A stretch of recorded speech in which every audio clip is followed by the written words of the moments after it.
90.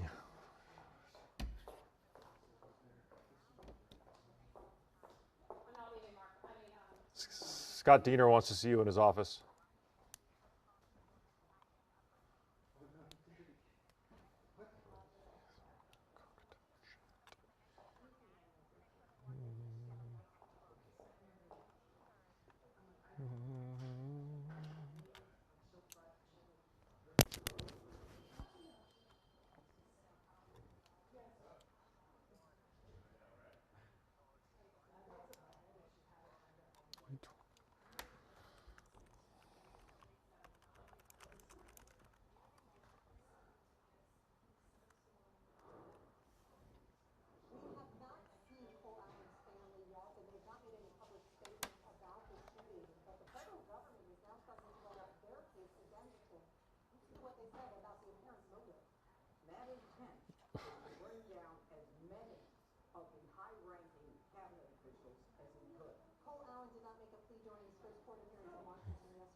Gary Line buried. 3.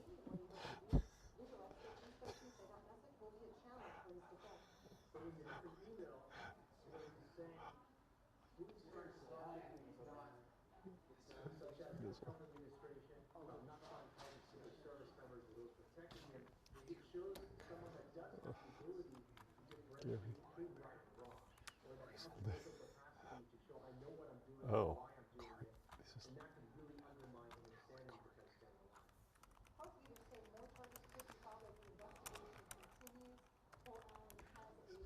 Probably car into ditch.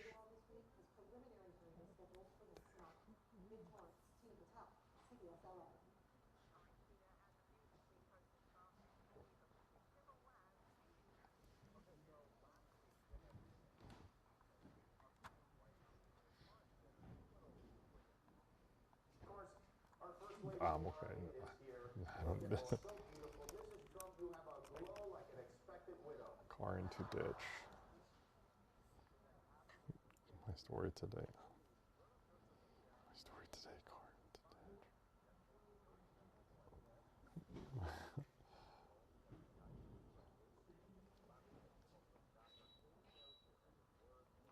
My story today. Obviously, was a joke about their age difference and the look of joy we see on her face every time they're together. It was a very light roast joke about the fact that he's almost 80 and she's younger than I am. It was not, by any stretch of the definition, a call to assassination. One of my stories today. Car into ditch.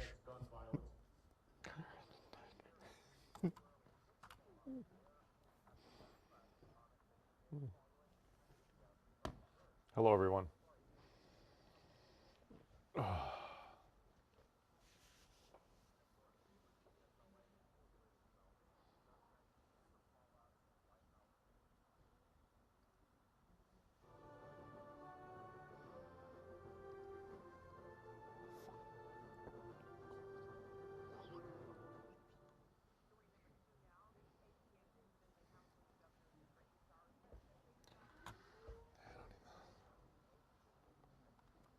Oh.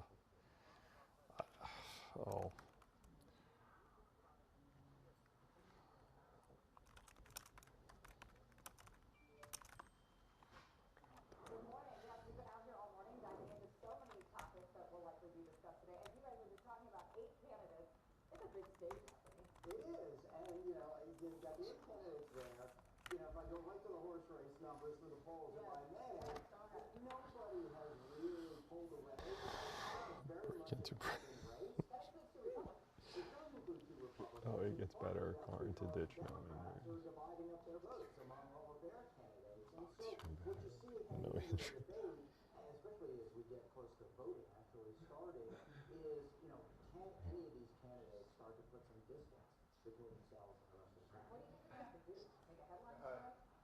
First for me starts with what voters are looking for, and that's number one, cost of living.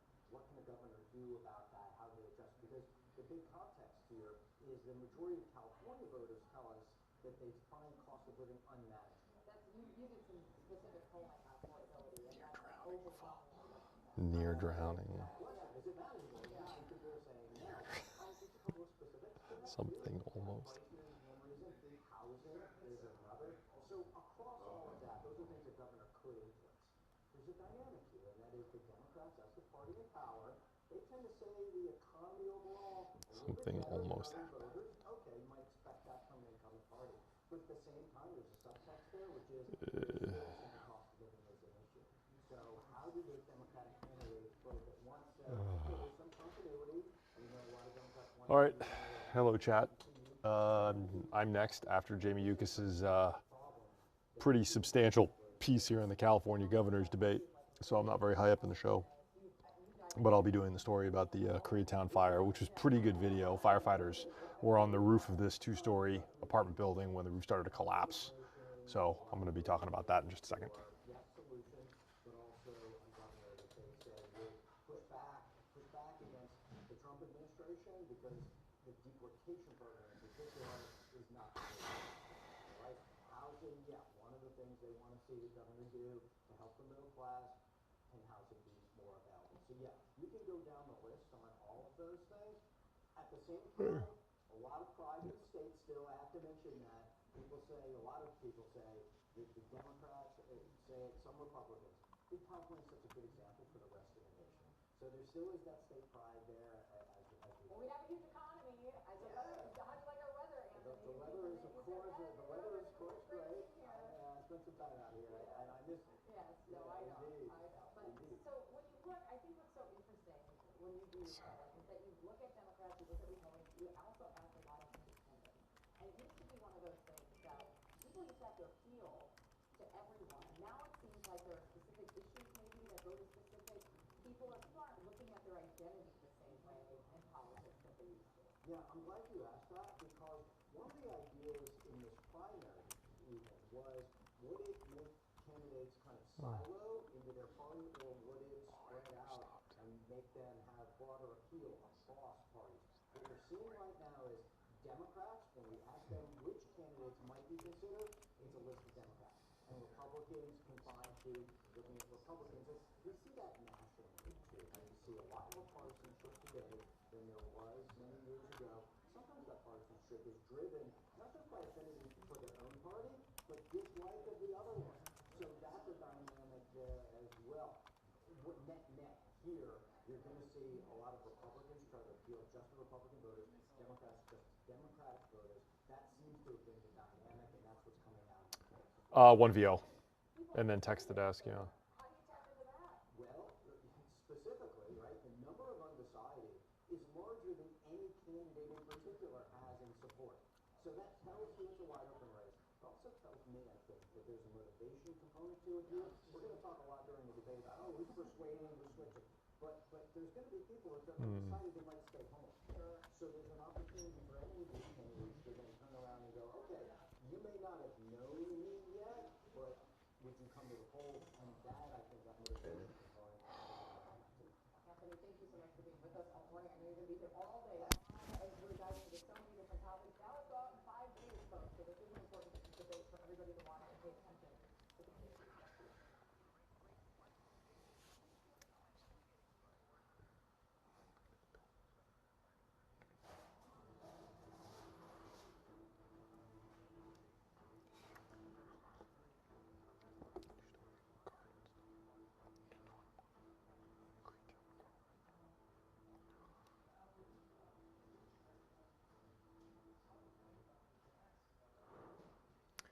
And I'm assignment manager Mark Liu here at the desk. LA City firefighters were on the roof of an apartment complex fighting a fire when the structure started to collapse. It was all caught on video. Let's go to some SkyCal video that shows the beginning of this fire here at about 7:30 this morning in Koreatown. This two-story garden-style apartment, corner of James M. Woods and Arolo. The first arriving firefighters from Fire Station 13 found this. Lots of white smoke and a little bit of fire through the eaves. They suspected there was a fire in the attic of this two-story apartment building, and they were right. When firefighters got up there, they started opening up holes, and you can see a huge amount of flames started coming out. Fully involved attic fire. Now, one firefighter took a chainsaw, started cutting open holes for more ventilation, and take a look. Watch. That firefighter realizes something is very wrong and moves out of the way. The structure started to collapse right there. A roof cave-in. LA City Fire declared an emergency. They got their firefighters out of there. See that firefighter with that long stick? He was testing the structural integrity of the roof. They realized that most of the roof was starting to come down, so they moved further back along the structure. They were able to get a hose line up there and start putting out this fire. It looks like this fire was mostly contained to the attic. Everyone inside of this apartment building was evacuated. No injuries to any firefighters or civilians, but it turns out 18 people have now been displaced. They no longer can go back to their homes in this apartment building. The Red Cross has been notified to assist them. And now that this fire is now out, took them about an hour to get this knocked down. They're still mopping up some of the hot spots there, and arson investigation will now be launched in order to determine the cause of that fire. Is there something that you want to tell us? You can text it to us directly here at the desk by using the number you see on your screen, 818-221-2222. Send us information about something you want us to check into. Use that number. It'll come right to me or a member of our assignment desk team. That's it. I'll send it back to you.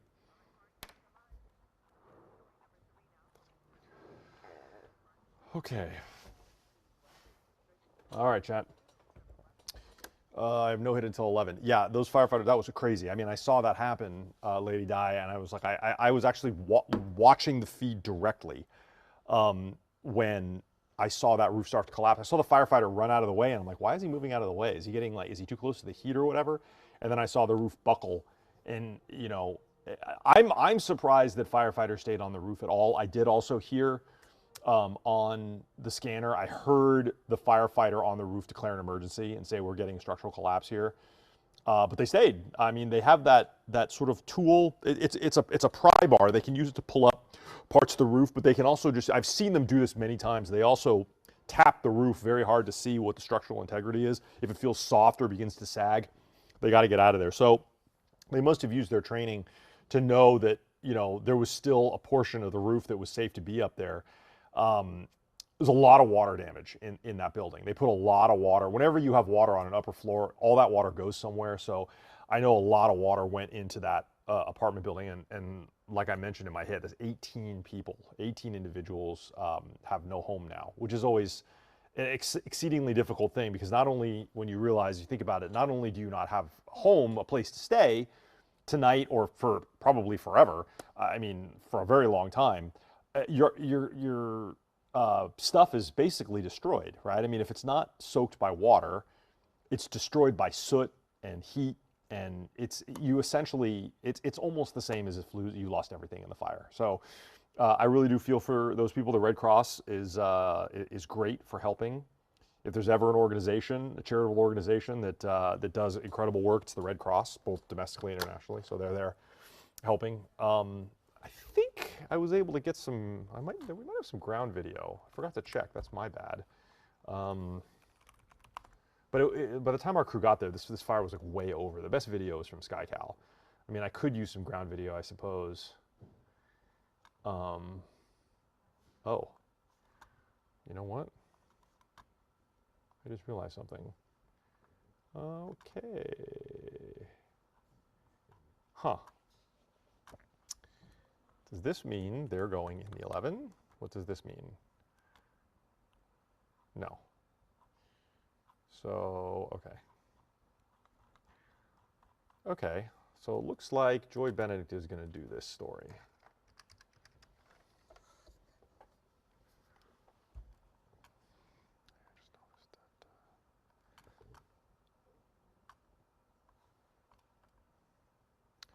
Hi, I just noticed that Joy Benedict is doing the Koreatown fire, right? Okay. All right, thanks. There is some sound from a PIO I didn't even know came in. Okay. Let's see. Let's see what he says.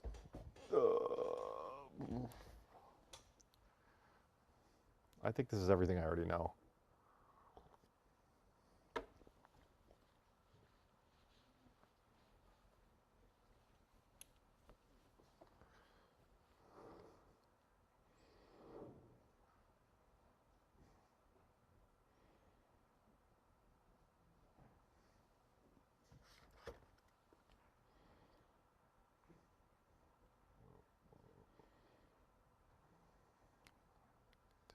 That was very scary. At just 15 years old, leaving Britain's beach vacation nearly took her life. I was waist deep in water when my best friend just started screaming, and she screamed shark. We all just started swimming for our lives as fast as we could. A 16-foot bull shark pulled her underwater near Rosemary Beach, Florida. She lost her right leg and her left hand. We figured out that there was another shark attack before me, and it was just 90 minutes before me, 3 miles down the coast. And if I would have known that, there would have been no way that I would be swimming in the water. I'm really excited. Now 17, Ribbon wants to help prevent the next encounter, fighting to mandate emergency alerts after an unprovoked shark attack. Spanish. Alabama became Español. the first state to enact the process this month. Here's the template. Enjoy. Put in the specific location there. The alert would look and sound just was like it? an Amber Alert on your phone, triggered by emergency management. Maryland and they were to notify everybody on a county beach that an attack has occurred, and they could all make their own decisions based on that. But only after a trained first responder or a lifeguard confirms the attack. Checking out, see how your day's going. In the height of summer, beach safety chief Joethan Phillips says he and his team of lifeguards watch thousands of people each day. The idea of this alert system, do you feel like this is... I should call Joy Benedict. I do. If an attack does happen, we're going to alert people within Hi. 1 mile that there was an attack. Hi, Hello. hello. And it allows for people to be informed of what's going on. Because, you know, again, Do you feel that this is a system Stop it. that should be in place in more states? Yes. I think Alabama has a very small coastline, and if it was implemented in all of the Hi. states, that would just be a dream come true. Nicole Valdez, CBS News.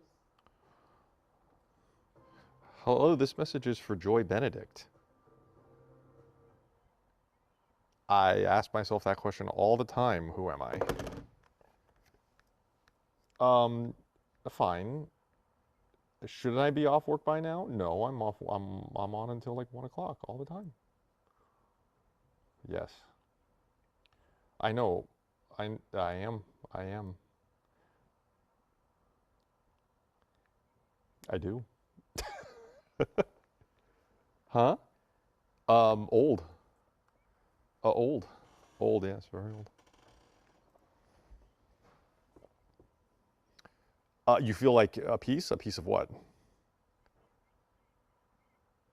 Oh, okay. I feel like a piece. I wanted to tell you about the story that you're working on today because I worked on the story too. Yeah, well, it's an apartment, I think. I think it's 2-story. Yeah. The only thing that I would say that that didn't maybe get conveyed, I mean, it's your standard fire, 18 people displaced, Red Cross, I'm sure it's very awful. SkyCal did catch what I would actually consider some like kind of scary moments, which if you talk to a firefighter, you could ask about it because there was an emergency declared on the radio because of what happened. While they were on the roof of this apartment building, they were opening up holes. And the SkyCal video is pretty good. I mean, sometimes when they open up holes in the roof, you see a little bit of fire. This was like a huge amount of fire that was like rocketing out of these holes. So that's one piece of good video. And 2, when one of the firefighters was using a chainsaw to cut holes, all of a sudden with SkyCal, I saw this happen live. He stopped what he was doing and he suddenly ran. He ran away from where he was standing. And that's when the roof collapsed. It collapsed on camera. Right? So there's like a short, it's basically a little, 12-second story of like what happened. The firefighter, he's cutting, he stops, I got to get out of here. And he runs in time to, get out of the way as this building collapses. And then that's when I heard the emergency. They say like, hey, there's an emergency, roof collapse, everybody move to the other side of the building, and they all moved to the other side of the building. I can't believe they stayed on the roof at all. That's crazy. I thought for sure they were all going to get off the roof, but the LAFD, they're very brave, so they stayed up there. But it's an easy way to tell that story because it's a very clear video. You can see it. I mean, you don't even need to interpret it. You can see like this guy stops what he's doing and he starts running. So it's good. It should be in the FTPDO. So, yep. Yeah, I didn't want you to miss that because it would be something easy to miss because it's only like 12 seconds, and if you scroll right through the aerials, you may not see it. So, yeah, it's right after the fire gets the first part of the aerials is like, oh, this is a really boring white smoke fire, like nothing, and then all of a sudden it's like, wow, flames everywhere. It's right around that moment. So, okay. I know. Well, it's Tuesday, and I feel like it should be Saturday. So, I know. Yeah, I know. It never does. Yeah, I know. Well, that's like old folks. That's what we do when we're old. Yep. Yep. Like a cat. Yeah. Right. Yep. Just with an extra zero. Okay. Okay, I'll let you go. When is your first hit? You're not doing it. I'm going to do it again at 11. You're not on at 11, are you? Oh, fantastic. Godspeed and God bless.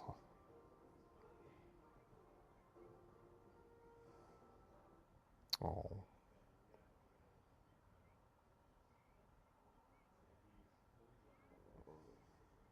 Awesome. Is that what happens in the morning meeting now? I haven't attended in like 4 years. Mm-hmm. Yep.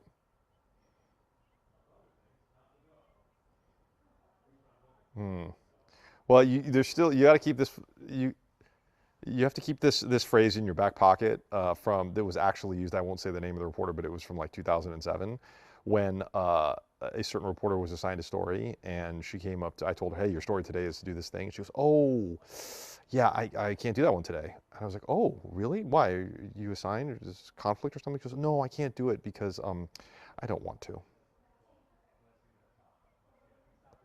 So you need to keep that in your back pocket because that almost worked for this particular reporter that day in 2007. She did like, no, I can't say right now, but I'll tell you over text. But yeah, she literally just, yeah, it was like 2007, 2008. She was like, I can't do that story today. Yeah, I'm so sorry. I really wish I could, but I don't want to. That was the answer. That was totally the answer. Yeah, that was it. Yeah, yeah, yeah. Gosh, that was nearly 20 years ago. I can't believe it. Hmm. Yep. I know. I know. Okay, I gotta go. Talk to you later. Okay, bye. See, look at that. Chat, you got some 20-year-old gossip from the newsroom. 20 years ago, I had a reporter tell me she couldn't do a story when I assigned her a story because she didn't want to. Uh-oh, plane in trouble at Van Nuys. That's not good.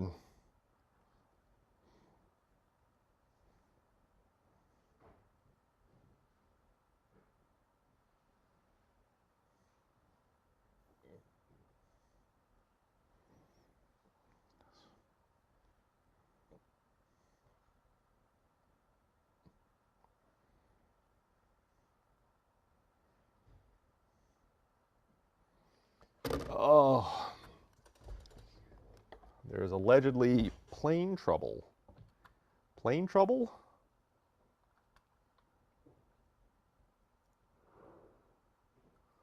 Is there plane trouble?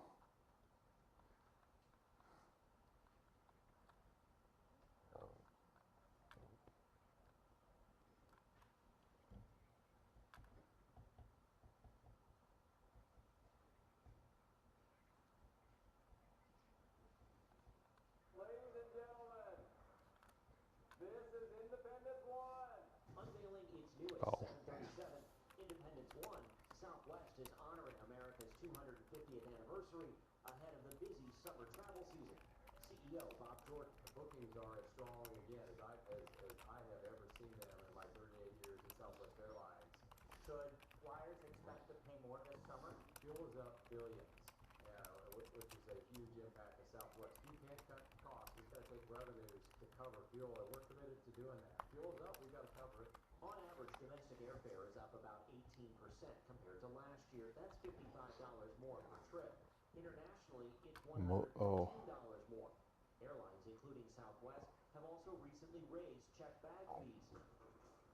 Overall, the cost of travel, factoring in flights, lodging, car rentals, and food, was up 7% in March over last year. If you haven't booked for the summer, get busy.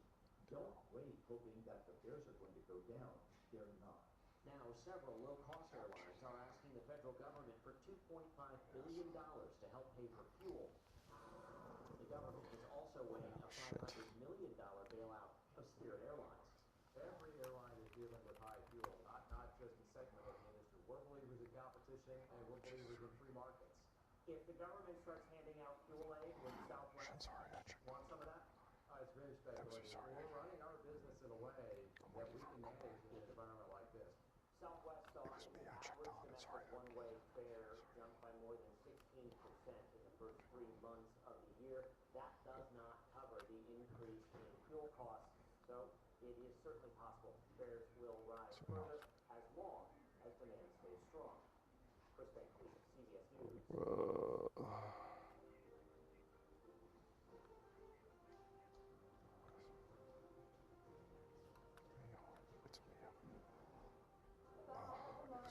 We have a debate happening for governor in 7 hours now. 8 candidates going to hit the stages here at Williams Auditorium. We're going to talk to students in this coming day.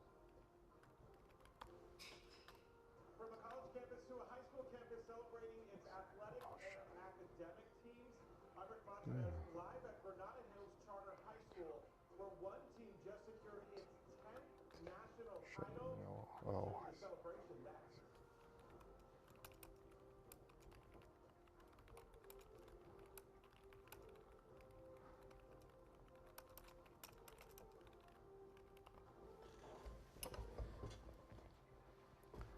Westminster.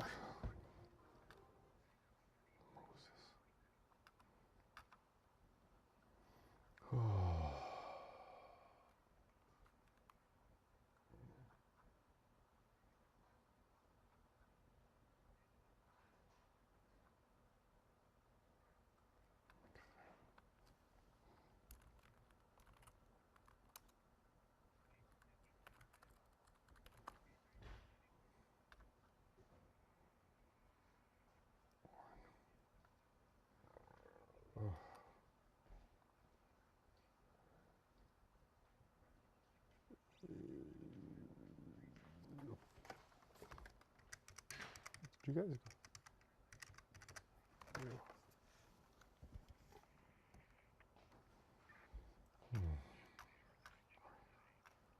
go?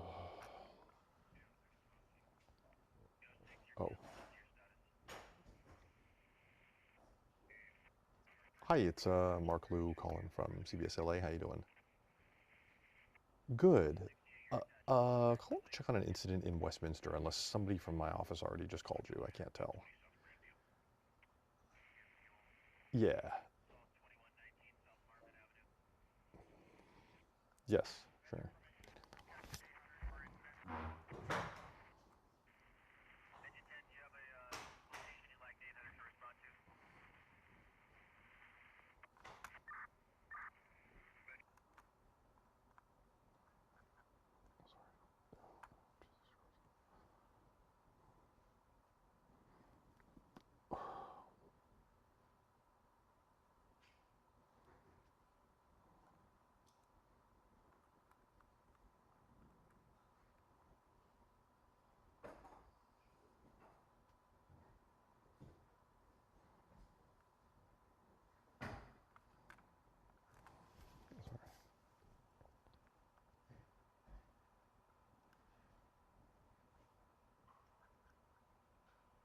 Yeah.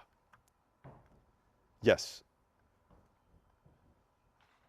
Thanks.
Hey, it's Mark Liu calling from CBS LA in Los Angeles. How are you?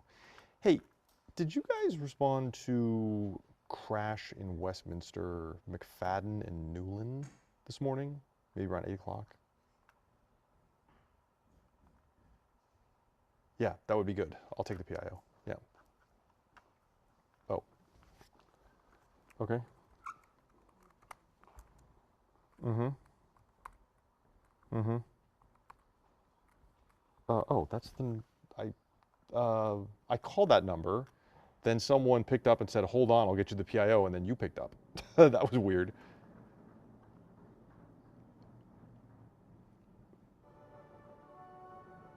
Yeah. Right. Okay. Thanks. Okay. Bye.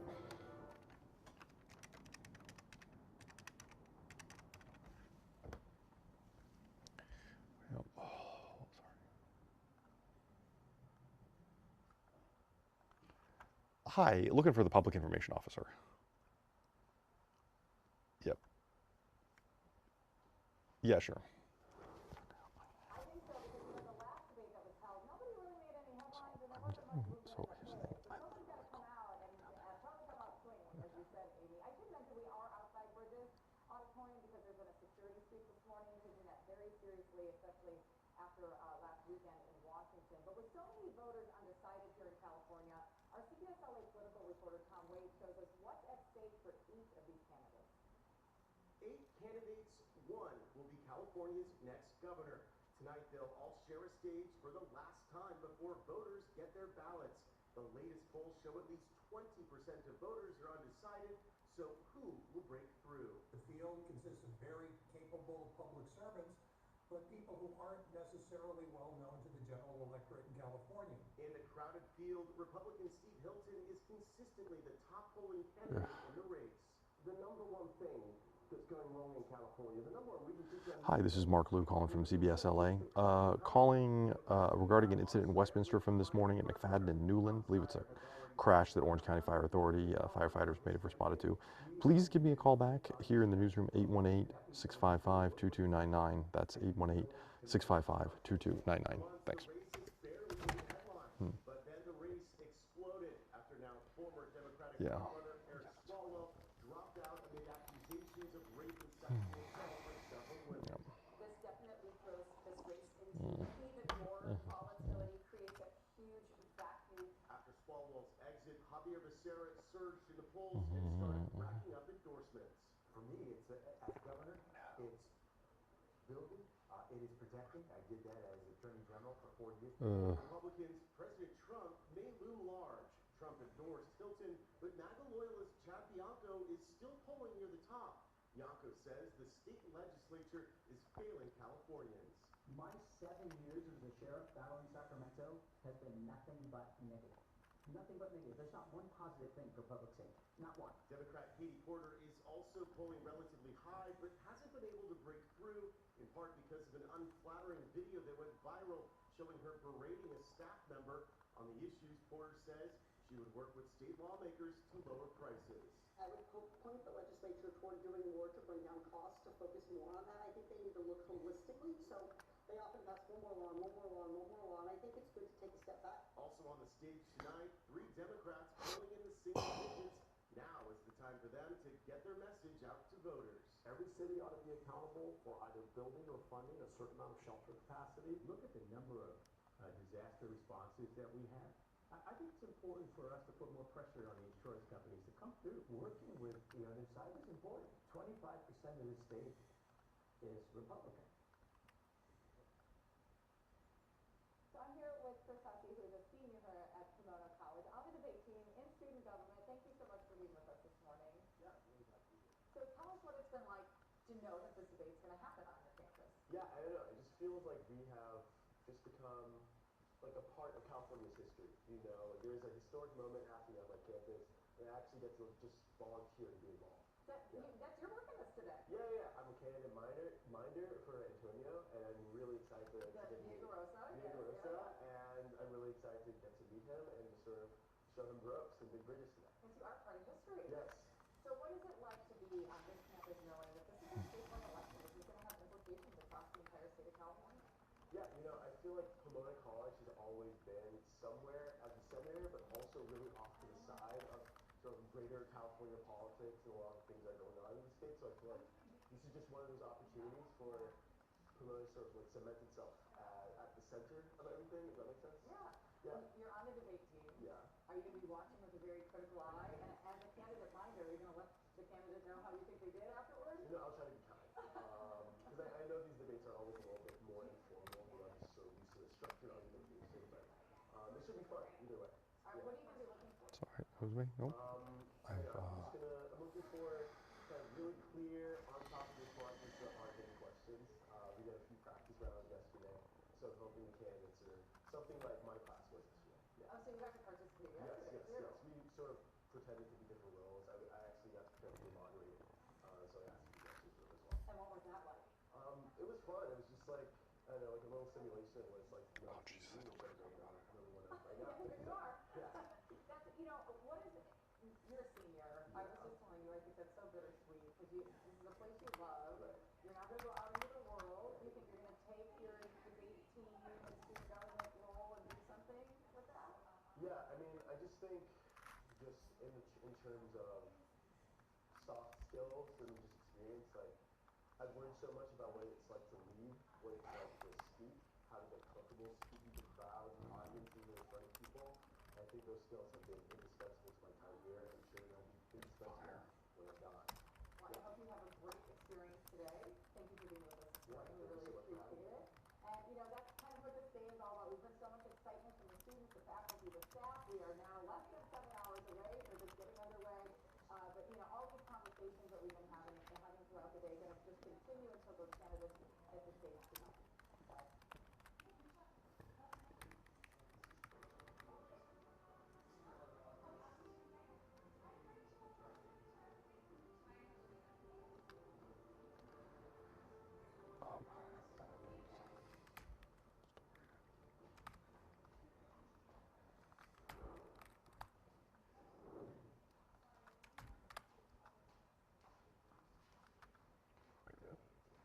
Oh, yeah.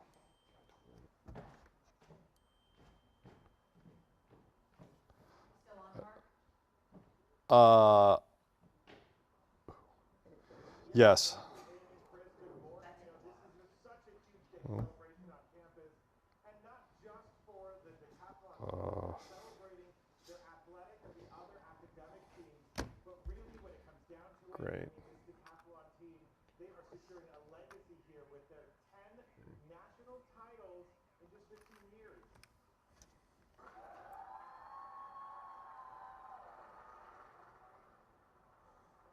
That's the team going through to be the pinnacle of this morning's celebration. These students locked in the 10th title in 15 years, as we said, for Granada Hills Charter High School. And no, this does not come easy. The team actually lost the regional finals here in Los Angeles County, but went on to still compete for the state title. They won that. That is a big feat. And then went on to compete with the schools from around the country. Their final score, over 52,000 points. And that was more than 3,000 points higher than the second place team. They certainly have thousands of reasons to celebrate following what was likely thousands of hours of preparation among the entire team. I really love the fact that we got all these people out here to celebrate not only our achievements, but the achievements of our school as a whole. So I think it's really beautiful. To be able to work through that kind of obstacle was a big challenge, but I'm really proud of our entire team for doing that because especially after we lost regionals, it took a lot of strength to keep going, and we did it. And I'm honestly just incredibly proud of this group of people. They're amazing people, and also my coach. 5940 Lancashire. So those two seniors we just heard from, they're graduating. They were the two returners on the team this year. So it looks like the majority of the team will be coming back again. So we hope the best for next year, maybe an 11th national title for Amy. But certainly they deserve all the congratulations. Everyone here at Granada Hills Charter High School, proud of them as we are. So we celebrate that. Back to you guys.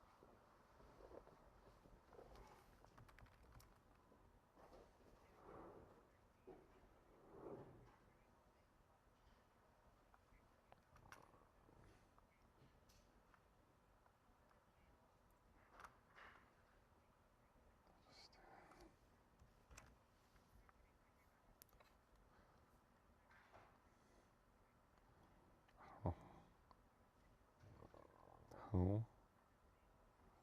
Teoscar Hernandez is a two-time champion and also a three-time father. And this season, he's wearing his emotions on his sleeve, using his platform to raise autism awareness and support his oldest son. What was your first reaction when you saw this? It hit me really good.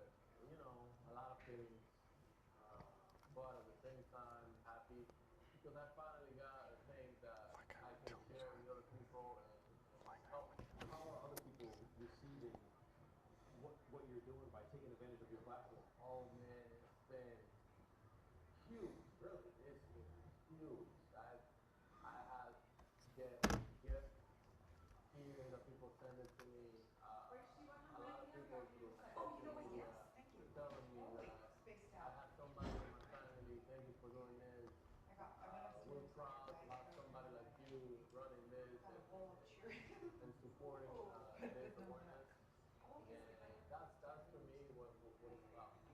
I want to bring happiness to people and showing people that they're not alone. They're not alone. There was a stabbing one. So far, it's been great. It's been great. You're doing this for your son and everyone else out there. But for yourself, as a dad, how does this make you feel? Oh, great. Great. As a dad, I'm trying to stay strong. Not trying to let my son down. Just trying to be there. I'm gonna try my best to teach him that it doesn't matter what people say. It doesn't matter how people feel about him. Really special. And he's going to be fine. He can be anything that he wants to be in the future. Yeah, it's gotta be my biggest. Bye, everyone. Bye, Robert. Have a good day. You too. And let me just button that off.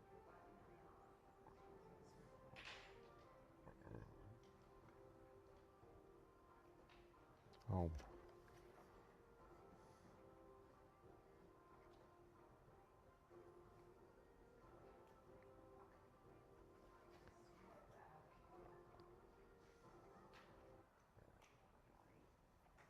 Also, right now, of course. All right. Well, I'll hook up your mic. And then I'll call and see. Thank you.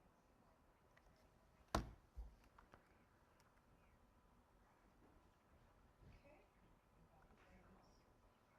There it is. Hey, can you ask Ray for some sound for Rachel's IFP check? Yeah, yeah, thanks.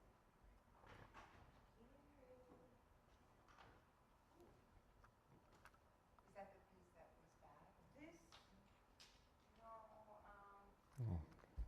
this button was too big to fit on your IFB, so I got a bigger button.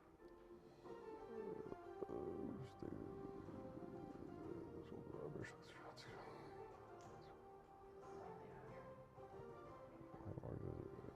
Maybe it's a box system.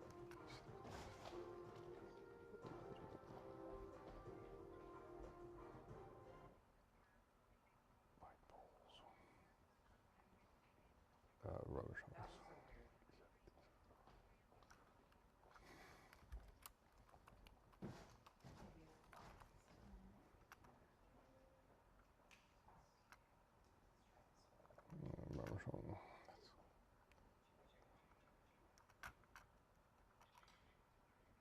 Yeah, I'm hearing out of it now. Hello? Oh, I hear it. I hear it. So do you want, so not this one though? I don't hear anything now. It's rubbish on it. It's called a.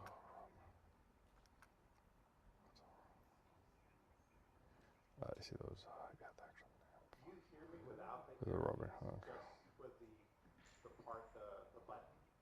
Can you just take the earpiece out and just hear me through the button? The button's bad. Yeah, I hear that. Ah, shit. So, That's the earpiece now. let me, So just blow air through it or something. yeah, well, might not. I was in the middle. Let me hook you back up and then I'll visit snare, a little snare just in case. So Justin Yep. in here. Why not? But it might be too much. Should- I heard just in case, and I heard there. So this is back to your old cord. Got it. Okay. And you know that box works. Hey, Justin, you know you have Marina for the 11, right? Yes. Yeah. Or 11:30, whatever. It's cool. No, I hear right there. Yeah.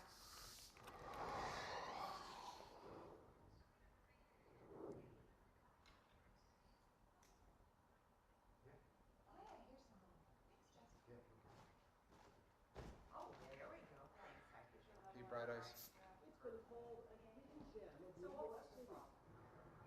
Could have been air. You know, that was Oh, where is he going? Right in the middle of the skyscrapers and bustle of Midtown Manhattan. Went into the garden, review the bathroom, Okay. plus pool, See about surrounded by sounds good. wonderful trees and plants. This is Ford Foundation's Atrium Garden. Director of Global Property Management Richard Sayers says It was it so makes much more frustrating. than a Very unnerving. shrubs Right? and flowers here. Isn't easy. We have grow lights that are on the Thank you so much. that help us a lot. And the garden is climatized. Chopper is launching. Foundation, Associate Rebel philanthropic organization, originally conceived this space for Hi, Ray. I got Is he going to shooting? visit. Check out the greenery. Hi. Chopper is flying. I think he might be going to a shooting on Broadway. It's impressive. It's beautiful. It's particularly In Foothill? Oh, he's going southbound at 103 knots. He's not going to Foothill. Yeah. So, I don't know. Okay. Okay, bye. He ain't going up a corner. Where'd you These elements in the environment will have a subconscious relaxation. Stress indicators are decreased, blood pressure goes down, heart rate goes down. Sayers says he feels that every time he's here. the city is not just concrete and steel. There's wonderful greenery and plants and life in the city. All it takes is a few minutes here to forget where you are. Michael George, CBS News, New York.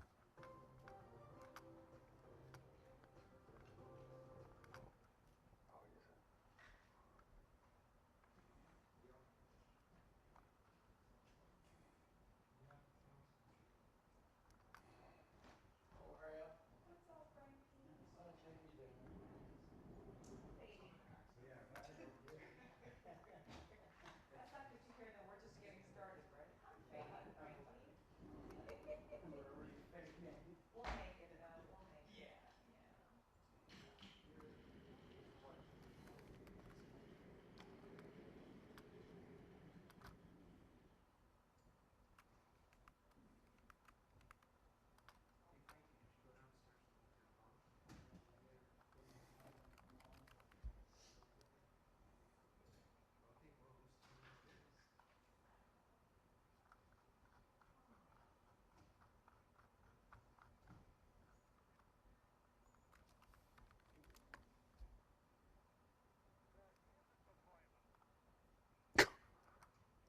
What? Ugh.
Ooh, this sounds.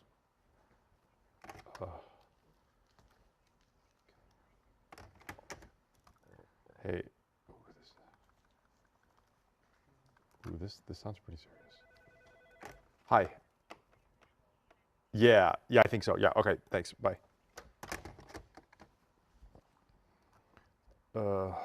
Jesus Christ.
This is pretty serious.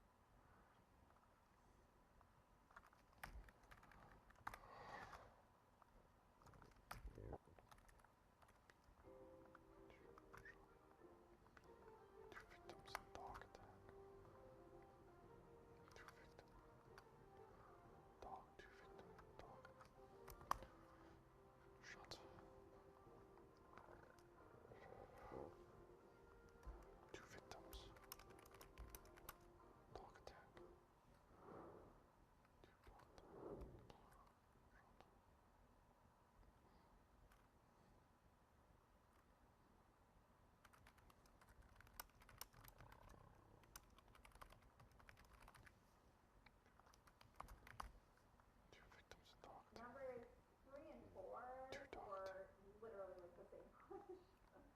And then I thought we were done. And then after about 10 more minutes, she lay down again, and I was like, oh my gosh, I think she's gonna have another one.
Let's do it.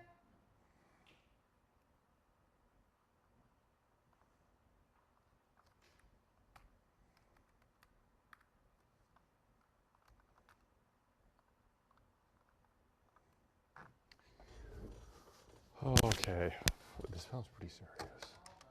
Hey, I'm gonna do this dog tap. This sounds pretty serious, man. Hey, this dog tap. Hey, is Larissa there? Okay. This dog.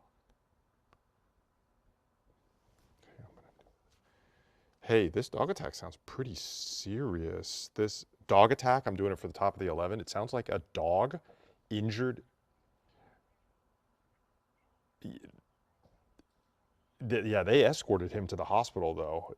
Yeah, okay. Yeah. But did they get the dog? I yeah, that's why I think, but I haven't heard that yet. I haven't literally heard them say we need like animal control for a dead dog or something like that. Well, right, we might. Okay, so we don't know yet. Okay, that's fine. Bye. That's pretty serious, right?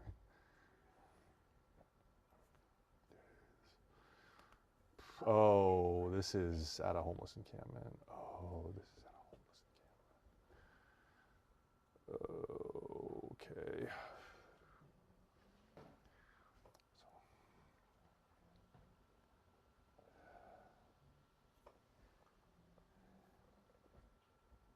So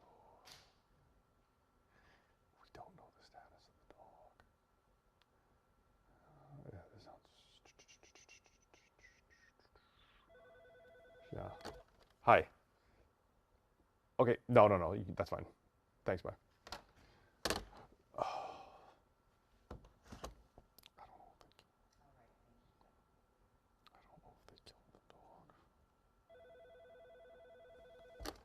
Hey, I think the officer went in the ambulance. I think that's the other victim. I think it's the other. He's a 50 or 60-year-old man. I think the officer is 30-year-old, conscious and breathing. But this looks like a, yeah, this is a homeless encampment. Yeah, it's an RV. Okay. Oh, yeah, yeah, okay, bye.